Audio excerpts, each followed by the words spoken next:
코스피 지수가 한 달 만에 6천 선을 넘어서요. 어제 6,083에 마감을 했습니다.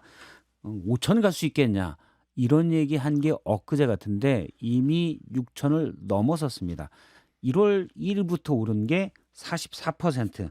자, 그러면 왜 올랐고 이걸 봐야 앞으로 더 갈지 어떨지를 알 수 있지 않겠습니까? 전문가와 함께 금융시장, 주식시장 얘기를 해보도록 하겠습니다. 윤지호 경제평론가님이 스튜디오에 나왔습니다. 안녕하세요. 네, 안녕하십니까. 예, 그가 뉴스에 몇 차례 출연하면서 예전에 김현정 앵커가 네, 했을 때 맞습니다. 나왔었는데 10월, 11월에 AI 버블론이 나와서 좀 주가가 주춤할 때 아니다, 더 간다, 앞으로 갈 거다, 이렇게 윤평론가님이 얘기를 하셨는데 실제 많이 갔습니다. 어떻게 보세요? 개인적으로는. 작년에 좀 편했죠. 우리 음, 주식 투자라는 게 긴 호흡으로 봤을 때 예, 뭔가 대중들이 많이 시장에 들어왔을 때보다 뭔가 좀 걱정거리가 많을 때가 투자하기는 좋을 때거든요. 그래서 장기적으로 보면은 좀 비관론이 팽배할 때 주식 사는 게 큰 수익이 나고. 주식 같은 걸 왜 해? 할 때 묻어두는 게 좋다는 말씀이시군요. 그렇죠. 근데 그럼에도 불구하고 최근의 상승 흐름은 우리가 지금까지 봐왔던 것과는 매우 다른 굉장히 강한 힘을 갖고 있는 것 같습니다. 그러니까 뭐 예측했냐 물어본다면 저는 이렇게 빠르게 올라올 줄 몰랐어요. 예, 이게 제가 개인적으로 봤던 거는 한 5,200, 300 정도면 상당히 시장이 그 정도 가지면 좋겠다. 그런 마음으로 강하게 말씀을 드렸는데 거의 한 달 만에 1,000포인트가 올라온 거거든요. 예, 그럼 우리가 이제 이 올라온 이유가 뭘까 좀 생각해 보면 무엇보다 가장 강한 가장 힘은 반도체 이익이었죠. 반도체. 이걸 아무도 알 수 없었거든요. 예, 반도체가 이익이 좋아지니까 한국 증시가 싸 보이는 흐름이 나온 거고.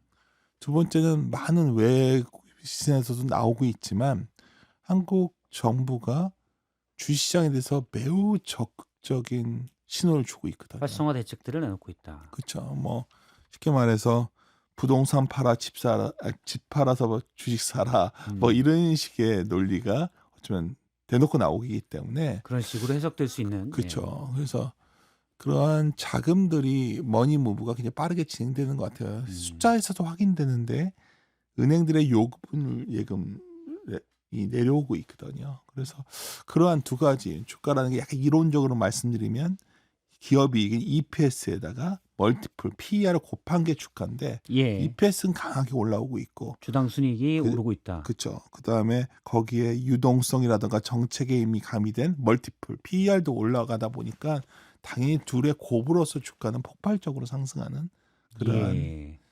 흐름이 나오고 있는 거 아니겠는가 이렇게 그러면 생각합니다. 단적으로 어제 종가가 6,083입니다. 네.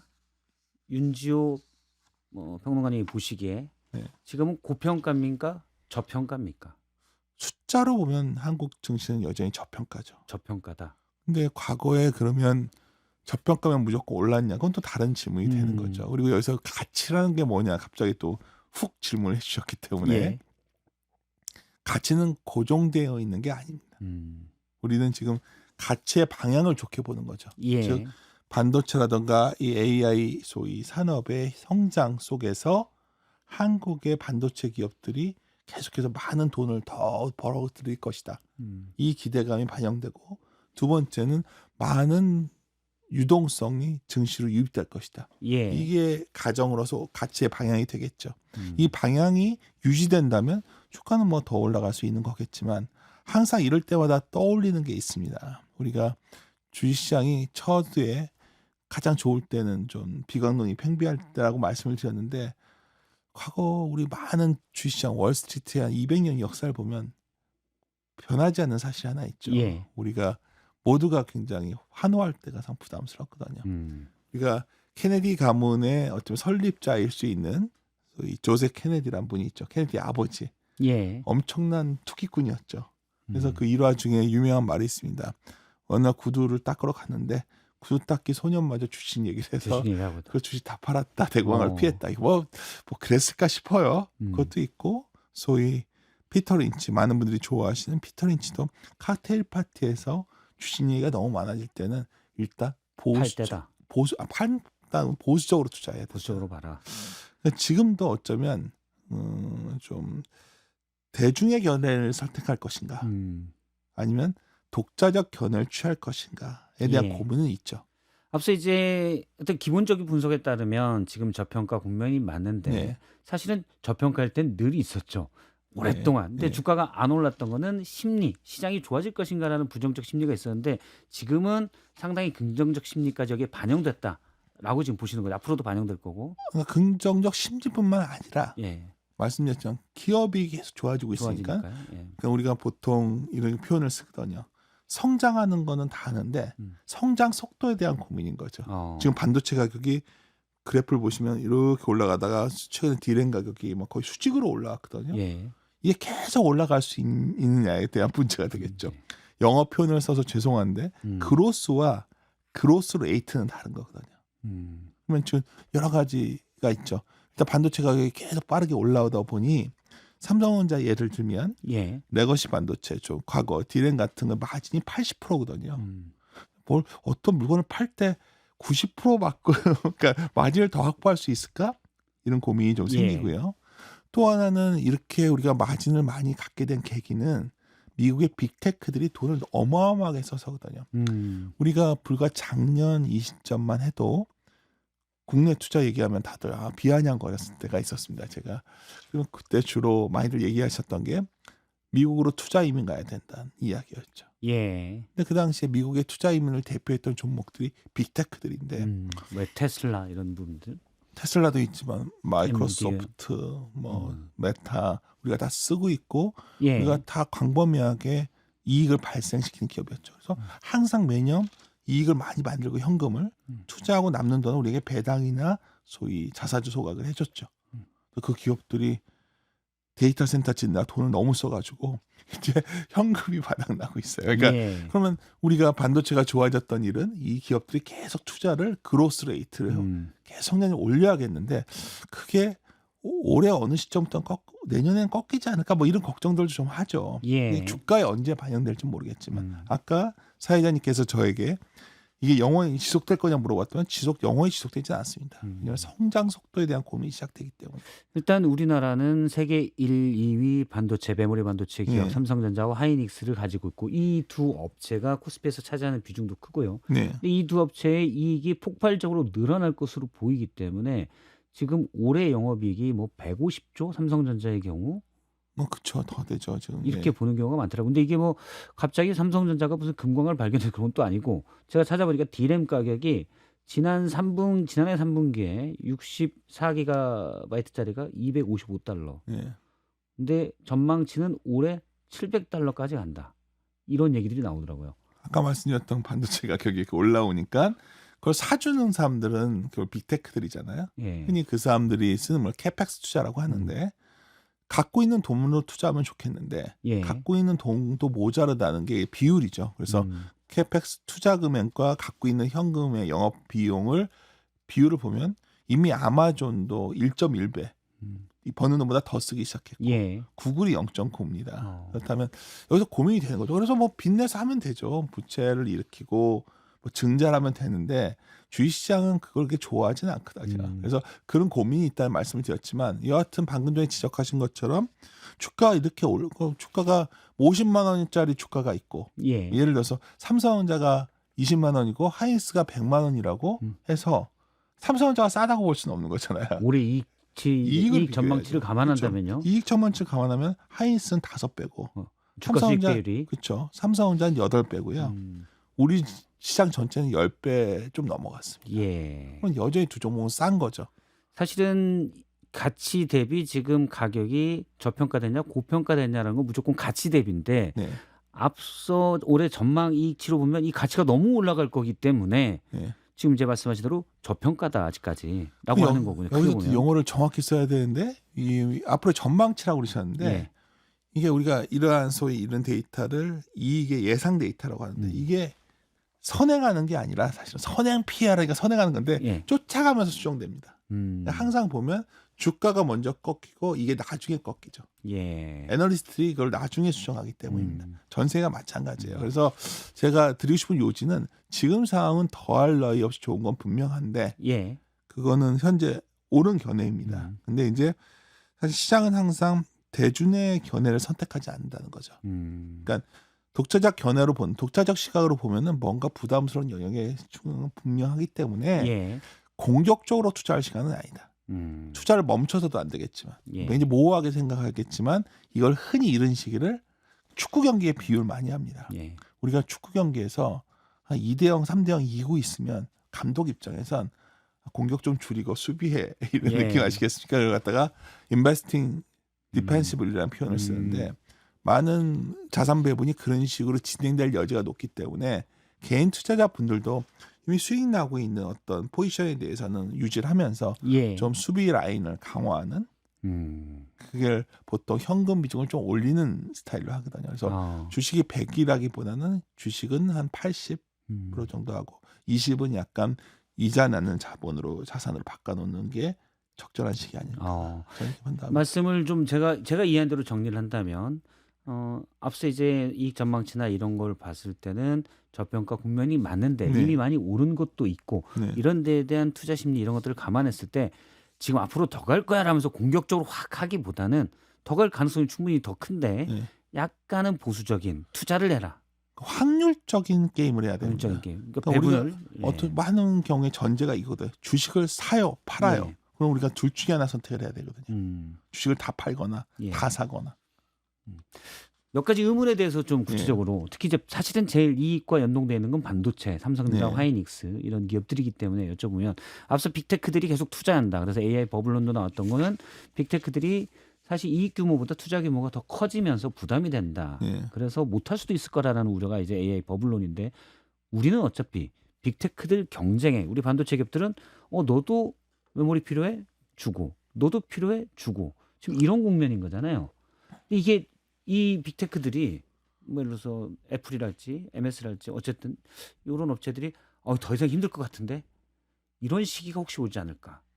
이게 이제 우려하는 부분들이 좀 있는 것 같아요. 그걸 우려하는데 과연 멈출 수 있을까? 누군가 왜냐면 이걸 주도권을 멈출 잡아야 수가 되니까. 뭐 답이 없고 미국과 중국도 패권 전쟁 중인데 과연 누군가 놓을까? 이게 있죠. 예. 근데 그것만의 위험이 있는 게 아니라 또 하나의 위험은 그런 빅테크들 입장에서도 어떻게든지 투자비를 낮춰야 되는데 예. 규모를 줄이지 않는다면 단가를 낮춰야 됩니다.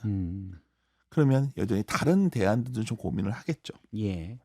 중국의 반도체 회사들이 여전히 수준이 많이 미달되지만 그래도 그 가능성을 찾아보는 거고 국내의 반도체 기업들도 변화를 모색할 수가 있는 거죠. 예. 지금까지는 마진을 많이 남기기 위해서 생산량을 크게 늘리진 않았거든요. 근데 생산을 위한 소위 투자를 늘릴 수가 있게 된 겁니다. 예. 예를 들어서 하이닉스가 추가 투자로 216조를 발표했지 않습니까? 그러니까 이런 이유는 여러 가지가 있겠죠. 이제는 시장이 더 커질 것 같으니 이제부터 우리는 Q를 소위 생산량을 늘리는 정책을 취할 거야. 예. 이랬을 때 이제 과거 사례를 보면은 이걸 그래서 흔히 시크리칼이라는 표현을 쓰거든요. 시크리칼. 경기에 따라서 예. 좀 물량이 늘어나고 어떤 장사가 잘 되면 막 서로 장사로 들어오잖아요. 옆에 예. 그런 걸 말하는 겁니다. 그러면 아무래도 마진이 떨어질 수 있는 그런 수 위험도 분명히 올해 하반기부터 생기는 상황입니다. 근데 당장 그런 위험이 구체화되긴 좀 어려워요. 근데 저는 오히려 반도체 공장은 짓는데 시간이 많이 걸리니까요. 많이 걸리죠. 근데 시장 과거에는 우리가 2018년에도 반도체 PR이 3.3배였습니다. 그때 그러니까 왜냐하면 이익이 너무 잘 나는데 갑자기 주가가 빠지기 시작한 거예요. 예. 그래서 시장에서는 뭐 굳이 우려를 찾는다면 그런 거마저도 소환될 정도로 하고 있지만 여하튼 분명한 거는 당장은 워낙 상황이 좋다. 이게 일단 강조드리고 싶은 내용입니다. 예. 지금이 뭐 고평가돼서 위험이 큰 상황은 전혀 아니다라는 예. 걸로 이해를 하도록 하겠습니다. 이거는 사실 약간 뭐 상상에 따른 우려라고 볼 수도 있겠는데요. 이런 부분도 있을 것 같아요. 예를 들어서 새로운 신기술이 나와서 AI나 이런 쪽에 아주 많은 메모리 용량을 필요치 않는 기술, 획기적인 기술. 요즘 왜 그러냐면 AI 중에서도 뭐 소프트웨어에서도 엔트로픽이나 이런 업체들이 나오고 있고 그런 우려가 또 혹시 있는 건 아닌가 하는 생각도 듭니다. 제가 기술적으로 반도체 전문가는 아니어서 예. 말씀드리기가 좀 제한적이겠지만 예.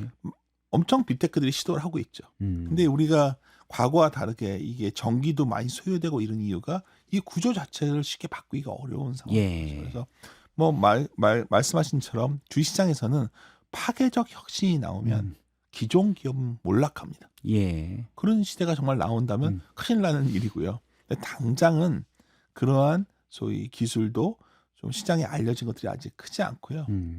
최근에 오히려 파괴적 혁신이 나오고 있는 것은 AI 내러티브의 전반부에 있는 소위 AI 업체들이겠죠. 예. 오히려 고민되는 건 오픈 AI, 메타 뭐 이런 데 아닐까요? 그렇군요. 각각 어떤 목적에 맞는 이런 AI들이 나오면서 그렇죠. 요걸 좀 여쭤보겠습니다. 일단 오늘 아침 6시에 발표를 한 건데요. 네. 엔비디아가 네. 전 세계 시가총액 1위 기업 실적 발표를 했는데 4분기 실적이 매출이 전년 동기 대비 73% 네. 올랐고 이익도 시장 예상치보다 많은 주당 1.62달러였습니다. 원래 예상치는 1.53달러가 네.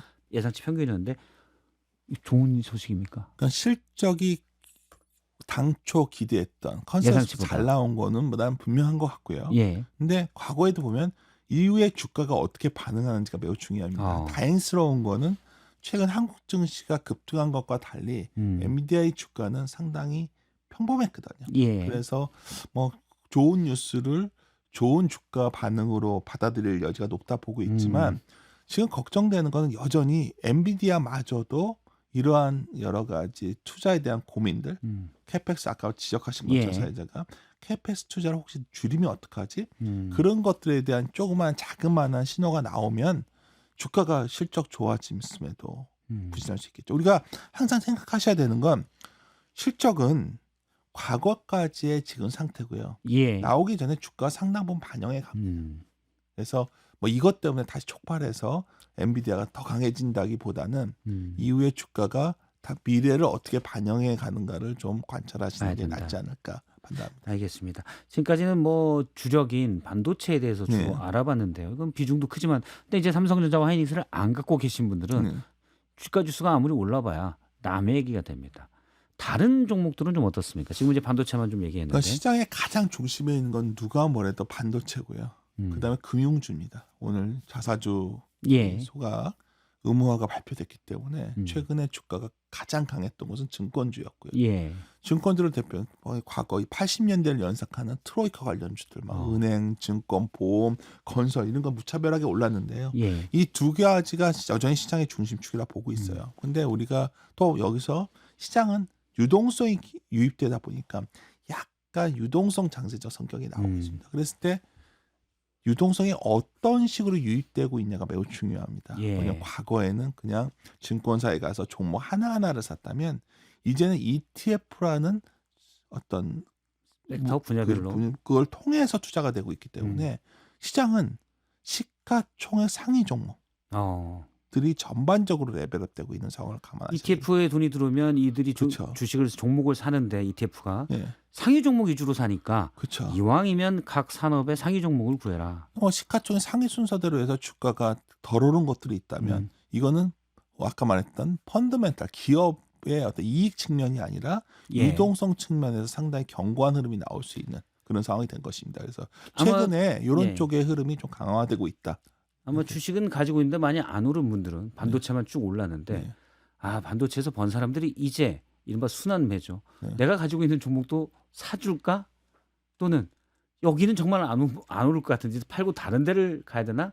유망한 섹터가 있다면 어디 있습니까? 유망한 섹터 하면 뭐 여전히 섹터라고 딱 유망하다면 반도체죠. 반도체고요. 예. 뭐 그거에 대해서는 의심할 여지가 없는 거고요. 근데 방금 전에 지적한 것처럼 많은 분들이 여기서 특정한 종목을 찾겠다고 예를 들어서 코스닥을 가거나 코스닥은 훨씬 여러 정책적 힘임에도 불구하고 부진한 이유는 펀더멘탈 자체가 부진하기 때문이거든요. 근데 일단 가장 강한 흐름이 나오는 곳은 방금 전에 반도체. 말씀드렸지만 결국 많은 자금들이 머니무가 나오는 힘이 하나가 있는데 이 사람들은 개별적인 주식보다는 과거와 다르게 시장 전체를 사고 있다. 예. 그래서 그 시장 전체를 사시는 게 낫지 않을까. 시장 전체를. 예, 그렇게 알겠습니다. 또는 이 돈이 살 만한 종목을 미리 사가지고 있는 그렇죠. 게 그것도 좋겠다. 방법이 될 수 나는. 있습니다.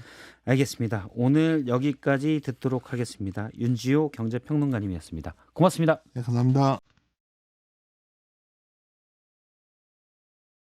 박성태의 뉴스쇼는 여러분의 참여를 기다립니다.